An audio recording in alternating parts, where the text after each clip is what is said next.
Assalamualaikum warahmatullahi wabarakatuh. Salam sejahtera untuk kita semua. Di video kali ini Pak Budi akan membahas soal materi biologi, submateri keanekaragaman hayati. Langsung saja nomor 1, kelompok tumbuhan yang merupakan tingkatan satu gen. Di situ ada keterangan tingkatan satu gen. Berarti kita harus mencari kelompok makhluk hidup, bisa buah, tanaman, atau hewan. Tapi di sini yang ditanyakan adalah tumbuhan. Ya, yang A, mangga mana lagi, mangga geding, dan mangga arum manis. B, jambu, mangga, dan pepaya. Ini sudah beda sekali ya konteksnya, bukan jawabannya. Kelapa sawit, kelapa gading, dan aren. Aren ini udah beda ya, udah nggak masuk kelompok kelapa. Aren, jambu, kelapa sawit, jambu bukan termasuk, bawang merah, bawang putih, dan bawang daun. Bawang putih, bawang daun, dan bawang merah tidak termasuk keanekaragaman atau tingkat satu gen dalam satu makhluk hidup. Jadi jawabannya yang A. Lanjut nomor 2. Keanekaragaman jenis dapat terlihat dari adanya perbedaan bentuk, warna, ukuran, dan penampilan. Bentuk, warna, jumlah, ukuran, dan faktor membawa sifat menurun. Morfologi dan anatomi, tingkah laku dan gen, morfologi dan tingkah laku. Dalam biologi ada yang namanya istilah morfologi dan anatomi, yang dimana sudah mencangkup keseluruhan bagian pada makhluk hidup, baik antar individu yang sama ataupun antar individu yang berbeda. Ya, jadi jawabannya yang C.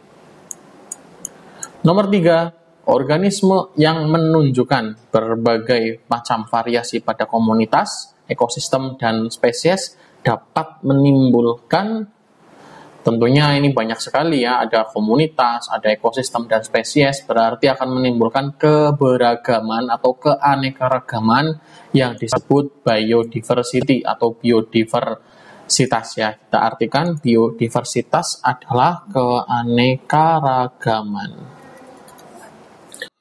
Lanjut, nomor 4. Di bawah ini merupakan ciri-ciri ekosistem air. Salinitas rendah, variasi suhu tinggi, penetrasi cahaya matahari kurang, suhu air daerah tropis kurang lebih 25 derajat Celcius, adanya aliran air, tidak dipengaruhi iklim dan cuaca. Ciri-ciri ekosistem air tawar. Berarti ekosistem yang dimaksud air tawar itu adalah ada di danau, atau genangan air ya, genangan air yang luas. Ini bisa dikatakan sebagai ekosistem air tawar ya. Nah, untuk ekosistem air tawar, kita cek satu-satu ya. Untuk pilihan jawabannya, salinitas rendah. Salinitas adalah tingkat keasaman ya.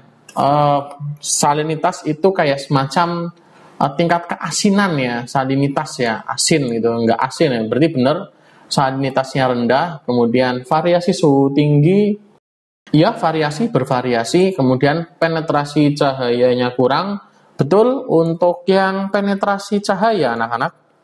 Jadi di danau itu lebih gelap ya, lebih susah ditembus sama cahaya matahari daripada laut ya. Kalau laut kan sampai terlihat biru gitu kan. Ya, jadi jawabannya 1, 2, dan 3, yaitu yang A. Keanekaragaman jenis atau spesies tertinggi terdapat pada ekosistem gurun, hutan hujan tropis, sawah, mangrove, sabana. Ya, dari lokasi seperti ini, kita ketahui kalau hutan hujan tropis adalah habitat atau ekosistem yang dimana di dalamnya terdapat keanekaragaman jenis yang paling tinggi di antara yang lain.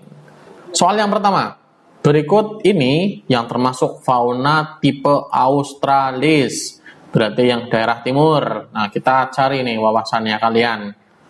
Yang pertama, anoa, komodo, dan juga kuskus ya. Anoa bukan dari tipe Australis. Gajah, badak, bercula satu, dan burung merak. Gajah dan badak ini bukan dari tipe Australis. Lanjut, kanguru, cendrawasih, dan burung kasuari. Nah, ini dia yang fauna tipe Australis. Lanjut nomor 2. Garis yang memisahkan jenis fauna Indonesia bagian timur dengan bagian tengah adalah garis Weber ya, garis Weber ya. Kalau yang fauna anak-anak kita kasih keterangan untuk fauna itu ada tipe Asia ya atau tipe Oriental. Nah, garisnya di sini adalah Weber, kemudian tipe peralihan, kemudian ada garis Wallace, dan yang paling timur adalah tipe Australis. Lanjut nomor 3, berikut yang termasuk flora khas Indonesia bagian timur. Flora berarti tumbuhan, buah juga termasuk. Yang A, bunga bangkai, matoa dan sagu. Bunga bangkai bukan dari timur ya. Sagu, matoa dan pala. Sagu dari Maluku, sebagian Papua juga ya. Matoa dari Papua, pala dari kepulauan di Maluku, kalau tidak salah Banda ya. Jadi jawabannya yang B, langsung ketemu.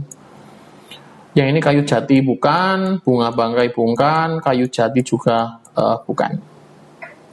Lanjut nomor 4, berikut ini adalah aktivitas manusia yang dapat menyebabkan punahnya hewan atau tumbuhan, kecuali membangun tempat tinggal baru dalam hutan, bukan.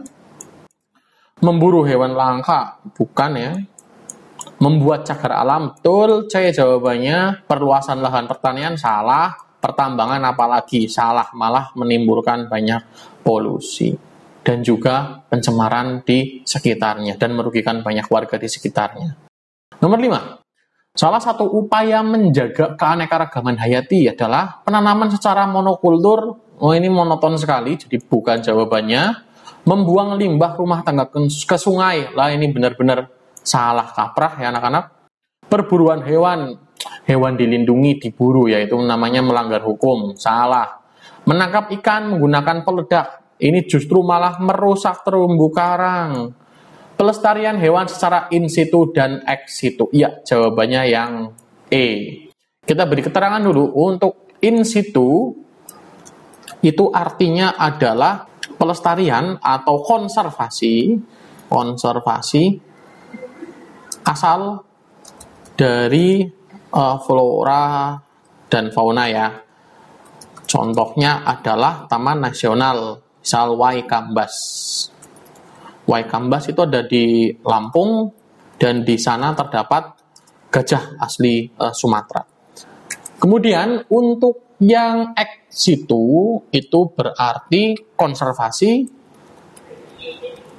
di luar habitat asli. Contohnya adalah taman safari, kebun binatang, itu juga termasuk konservasi ex situ namanya ya. Saya lengkapi lagi, ex situ. Lanjut, evaluasi keanekaragaman hayati. Soal nomor 1, faktor yang membentuk keanekaragaman adalah, oke, yang pertama gen saja, bukan ya. Gen juga termasuk, tapi tidak semata-mata gen. Kromosom juga betul. Perilaku juga ada, variasi gen dan perilaku juga ada, tapi yang lebih paling mempengaruhi adalah gen dan juga lingkungan. Contohnya adalah di sini ada yang namanya burung finch ya. Dipengaruhi oleh lingkungan, terutama jenis makanan yang membuat paruh burung finch berbeda satu sama lain. Nomor 2, 2 individu dalam satu jenis memiliki faktor genetik yang sama, tetapi memiliki fenotip yang berbeda. Hal ini disebabkan karena lingkungan ya, sama seperti soal yang tadi itu. Ada pengaruh lingkungan terhadap keanekaragaman. Lingkungan ya, bukan cuma makanan, lingkungan. Jadi keseluruhan makanan ada di dalam lingkungan, karena hewan liar pasti mencari makanan di sekitar lingkungan di mana tempat tinggal hewan atau fauna tersebut berada. Nomor 3, kelompok yang merupakan tingkatan keanekaragaman jenis adalah, ini kita lihat tingkatan keanekaragaman jenis, kelapa hijau, kelapa hibrid, dan kelapa gading, bukan ya, ini termasuk keanekaragaman gen. Kelapa jeruk mangga, beda-beda, ya ini bisa dianggap keanekaragaman tingkat jenis ya, walaupun kelapa itu monokotil, jeruk dan mangga adalah dikotil. Mangga arum manis, mangga gedong, mangga golek, ini bukan, ini tingkat gen. Yang tadi A tingkat gen, salak pondok, salak bali, salak condet tingkat gen, jeruk bali, nipis dan medan tingkat gen. Jadi jawabannya yang B. Ya, saya ulangi nomor 3, kelompok yang merupakan tingkatan keanekaragaman jenis adalah yang kelapa, jeruk dan mangga. Berbeda-beda jenis buahnya dan juga termasuk bijinya ya. Yang kelapa itu monokotil, yang jeruk mangga itu dikotil ya, keping bijinya ya. Kelapa 1, jeruk dan mangga 2. Lanjut nomor 4, ekosistem darat dengan ciri-ciri curah hujan rendah, evaporasi tinggi. Evaporasi itu ya anak-anak artinya adalah penguapan. Menguapannya tinggi, berarti kita bisa memprediksi suhunya di sana pasti panas ya, evaporasi tinggi. Flora berdaun kecil berbentuk jarum, kita bisa tebak ini adalah kaktus. Fauna bertipe reptil, nah fauna bertipe reptil ada di daerah tersebut, namanya adalah dab ya, dab atau kadal gurun. Nah berarti yang mana? Oh udah ketahuan nih jawabannya, jawabannya adalah yang gurun ya. Nomor 5, hutan bakau, sawah, kebun, sungai, terumbu karang, lahan laut, dan laut merupakan contoh keanekaragaman hayati tingkat ekosistem. Lanjut nomor 6, hewan yang terdapat pada zona persebaran makhluk hidup di wilayah barat Indonesia adalah yang barat, mana? Cendrawasih timur, Kakatua timur, Anoa tengah, Komodo peralihan, berarti banteng yang ada di mana? Kita tambahi di sini, banteng itu ada di mana yo? Taman Nasional Baluran, yaitu ada di Jawa Timur. Lanjut nomor 7. Karakteristik fauna oriental. Oriental di mana? Oriental adalah tipe Asia. Tipe Asia ciri-cirinya adalah hewannya besar ya, faunanya besar gitu.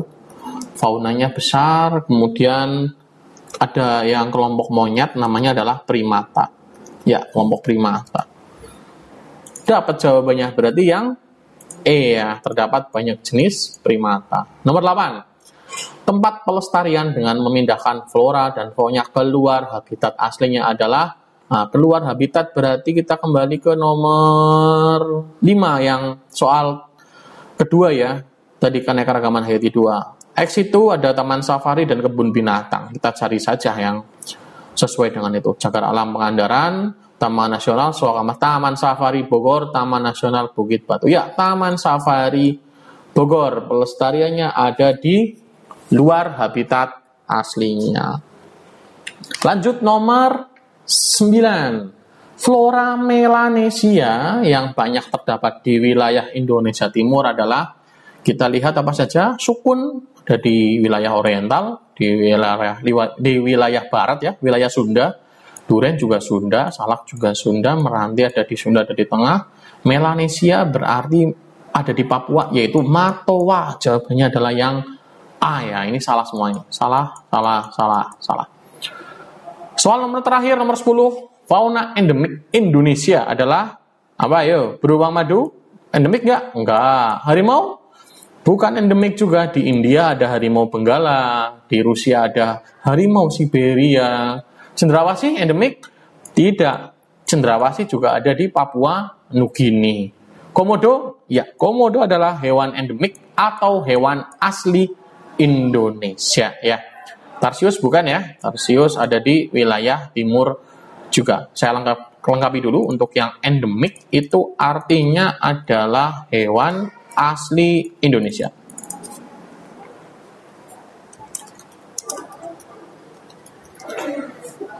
Ya, selesai pembahasan soal keanekaragaman hayati. Silakan kalian baca-baca lagi, pahami lagi karakter soalnya, kemudian deskripsi soalnya, kemudian makna dari soalnya. Banyak sekali wawasan yang digali pada materi keanekaragaman hayati. Pelajari lagi soal-soal dari berbagai sumber, termasuk dari video yang Pak Budi buat. Semoga bermanfaat, semoga sukses untuk kalian. Pak Budi akhiri. Assalamualaikum warahmatullahi wabarakatuh.